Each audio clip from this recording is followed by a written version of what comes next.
विद्यार्थियों, आज हम कुमार संभवम के प्रथम सर्ग के 19, 20, 21 श्लोक की व्याख्या करेंगे। 19वां श्लोक इस प्रकार है। काल क्रमेण अथ तयो प्रवृत्ति स्वरूप योग्ये सुरत प्रसंगे मनोरमं यौवनं मुद्वहन्त्या गर्भो अभवत् भूधर राजपत्न्या। इसका अन्वय इस प्रकार से होगा। अथ काल क्रमेण तयो स्वरूप योग्ये सुरत प्रसंगे प्रवृत्ते मनोरमं यौवनम् उद्वहन्त्या भूधर राजपत्न्या गर्भ अभवत्। अर्थ यानी इसके अनंतर। इससे पूर्व श्लोक में कहा गया था कि मीना नाम की कन्या को वंश की प्रतिष्ठा के लिए शास्त्रोक्त विधि से विवाह किया गया हिमालय पर्वत का। अब उसके पश्चात कालक्रम से तयो उन दोनों के स्वरूप योग्य सौंदर्य के अनुकूल सुरत प्रसंग में मैथुन कार्य से प्रवृत्ति प्रारंभ होने पर मनोरमम यौवनम सुंदर यौवन को उद्वहन्तया यानी धारण करती हुई भूधर राजपत्न्या हिमालय की पत्नी मीना को गर्भ हुआ। कुछ काल बीत जाने पर मीना और हिमालय के स्वसौंदर्यानुरूप मैथुन व्यापार के आरंभ हो जाने पर मनोहारी यौवनावस्था को आरूढ़ हिमालय की पत्नी मीना ने गर्भ धारण किया। यहाँ पर स्वरूप योग्य और मनोरमम ये साभिप्राय विशेषण प्रयुक्त हुए हैं। इसलिए जहाँ पे भी साभिप्राय विशेषण प्रयुक्त होते हैं वहाँ पर परिकर अलंकार है, अतः यहाँ पर भी परिकर अलंकार है। अब यहाँ पर समास देखिए। सबसे पहला पद है काल क्रमेण। इसका विग्रह होगा कालस्य क्रमः तेन और समास है षष्ठी तत्पुरुष समास। कालस्य में षष्ठी विभक्ति है, इसलिए यहाँ पे षष्ठी तत्पुरुष समास है। अब आगे है स्वरूप योग्य।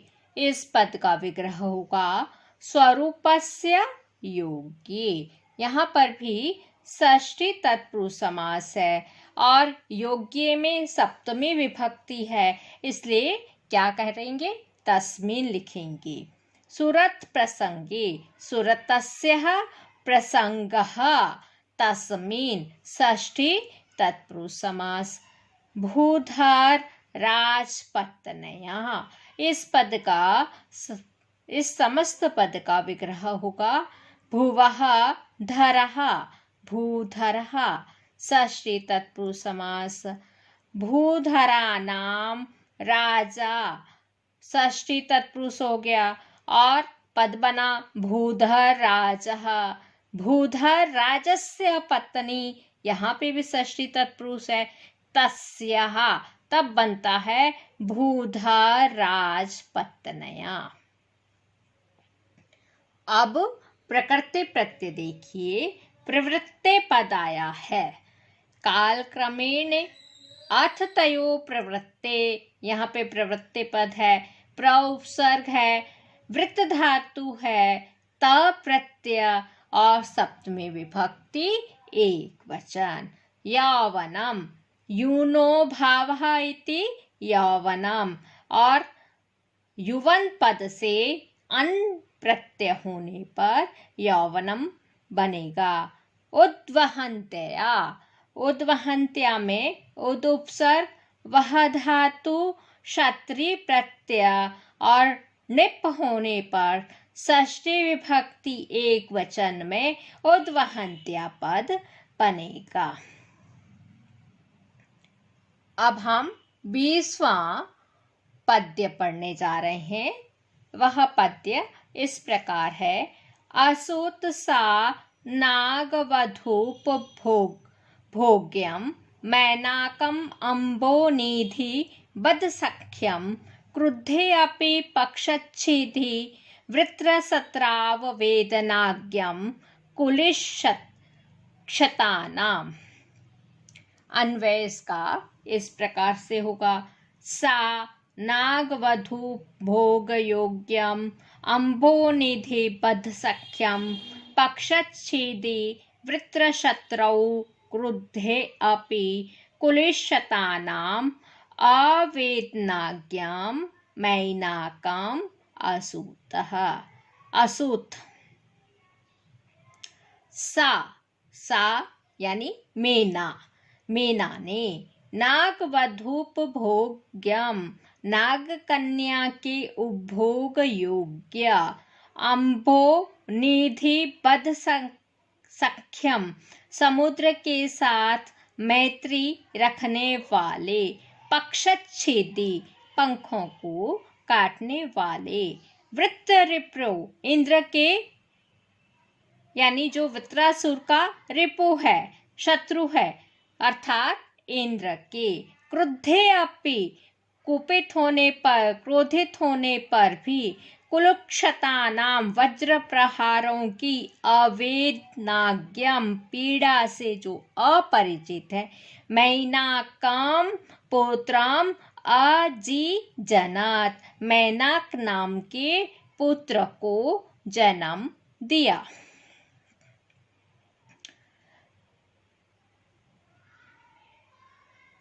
यहाँ पर पक्षच्छेदी वृत्रशत्रौ क्रुद्धे अपि, इसमें विशेषोक्ति अलंकार है। सारे जो विशेषण हैं वह साभिप्राय प्रयुक्त हुए हैं, इसलिए यहाँ पर परिकर अलंकार है। पक्ष काटने वाले इंद्र के क्रोध होने पर भी क्रोध का वज्र प्रहार रूप फल मैनाक को नहीं मिला है, इसी के कारण यहाँ विशेषोक्ति अलंकार है। पुनः एक बार इसका अर्थ देखिए। असुत यानी जन्म दिया। मेना ने नाग कन्याओं से विवाह करने योग्य तथा समुद्र के मित्र पक्ष काटने वाले इंद्र के रुष्ट होने पर भी उसके वज्र प्रहारों की पीड़ा से अपरिचित मैनाक को जन्म दिया। यहाँ पर नागवधूप भोग्यम में समस्त पद है और इसका विग्रह नागस्य वधू, नागवधू पद बना षष्ठी तत्पुरुष समास। उसके बाद नागवध्या उपभोग्यः तम षष्ठी तत्पुरुष समास और पद बन गया नागवधूपभोग्यम। अब दूसरा समस्त पद है अम्बोनिधि बद्ध सख्यम, अम्बोनिधि नाम बद्धम सख्याम येन तम। यहाँ पे बहुव्रीहि समास है। पक्षच्छेदी पक्षान् छिन्नतीति पक्षच्छेदः तस्मिन् उपपद तत्पुरुष समास।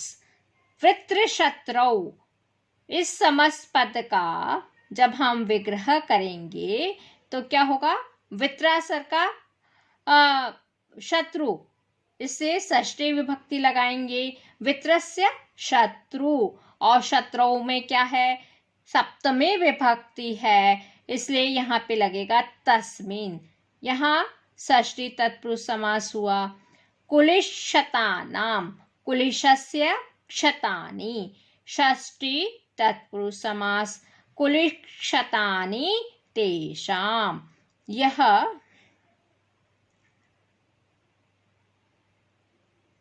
आगे है अवेदनाज्ञम, वेदनानां जानाति इति वेदनाज्ञः। यहाँ उपपद तत्पुरुष समास। फिर दूसरा कैसे विग्रह होगा, न वेदनाज्ञः तम, यहाँ हो गया न्य तत्पुरुष समास। अब पद शब्दों में जो प्रकृति प्रत्यय हैं उनको देखिए। सख्यम पद है, सखी शब्द है, उसके साथ यथ प्रत्यय लगाने पर द्वितीय विभक्ति एक वचन में सख्यम पद बनता है। पक्षच्छेदी, पक्षच्छेदा से क्विप प्रत्यय और फिर सप्तमी विभक्ति एक वचन में बनेगा पक्षच्छेदी। अवेदनाज्ञम, अवेदनाज्ञा, उससे क प्रत्यय द्वितीय विभक्ति एक वचन में अवेदनाज्ञम पद बनता है। असोत, यहाँ पे सो धातु है और लंग लकार प्रथम पुरुष एक वचन। अब आगे हम 21वां श्लोक पढ़ने जा रहे हैं। यह श्लोक इस प्रकार से है। अथावज्ञ अवमानेन पितुः प्रयुक्ता दक्षस्य कन्या भवपूर्वपत्नी सती सती योग विसृष्ट देहा ताम जन्मने शैलवधूं प्रपेदे। इसका अन्वय इस तरह से होएगा। अथ दक्षस्य कन्या भवपूर्वपत्नी सती पितुः अवमानेन प्रयुक्ता योग विसृष्ट देहा सती जन्मने ताम शैलवधूं प्रपेदे। अथ यानी इसके पश्चात, मैनाक के जन्म के पश्चात, दक्षस्य कन्या, दक्ष की कन्या, भवपूर्व पत्नी, शिव की पूर्व जन्म की पत्नी कौन है, सती, सती नाम की, पितुः अवमानेन, पिता के अपमान से प्रयुक्ता प्रेरित होकर, योग विसृष्ट देहा, योग मार्ग से शरीर को त्याग कर, जन्मने पूर्व जन्म लेने के हेतु ताम उस शैलवधूम पर्वत की पत्नी मेनाक को प्रपेदे पहुंची। अर्थात दक्ष प्रजापति की कन्या और शिव की प्रथम भार्या साध्वी सती देवी के पितृकृत पति के अपमान से प्रेरित होकर योग बल से अपने शरीर को त्याग कर पुनर्जन्म लेने के लिए हिमालय की पत्नी मीना के गर्भ में प्रवेश किया। यहाँ पर समस्त पद आया है भावपूर्व पत्नी। इसका विग्रह होगा पूर्वाचासौ पत्नी। कर्मधारय समास पूर्व पत्नी, भवस्य पूर्व पत्नी, षष्ठी तत्पुरुष समास हो गया। अब है दूसरा समस्त पद योग विसृष्ट देहा। योगेन विसृष्टः देह यया सा बहुव्रीहि समास। शैलवधूम समस्त पद है और इसका विग्रह होगा शैलस्य वधू और ताम लगेगा, षष्ठी तत्पुरुष समास हो गया। प्रकृति प्रत्यय देखिए, पद है प्रयुक्ता, प्र उपसर्ग है, युज धातु, त प्रत्यय, उसके बाद टाप हुआ प्रथमा विभक्ति एक वचन। विसृष्टः वे उपसर्ग सृज धातु तः प्रत्यय विसृष्टः पद बन गया। प्रपेदे प्र उपसर्ग पद धातु लेट लकार प्रथम पुरुष एक वचन आत्मनेपद रूप है और प्रपेदे शब्द बनता है। लिट लकार का प्रयोग परोक्षे लिट यानी परोक्ष भूतकाल में प्रयुक्त होता है।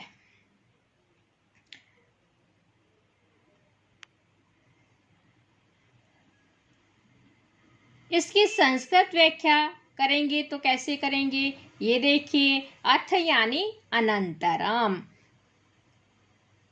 अर्थात मेना जन्मांतरे दक्षस्य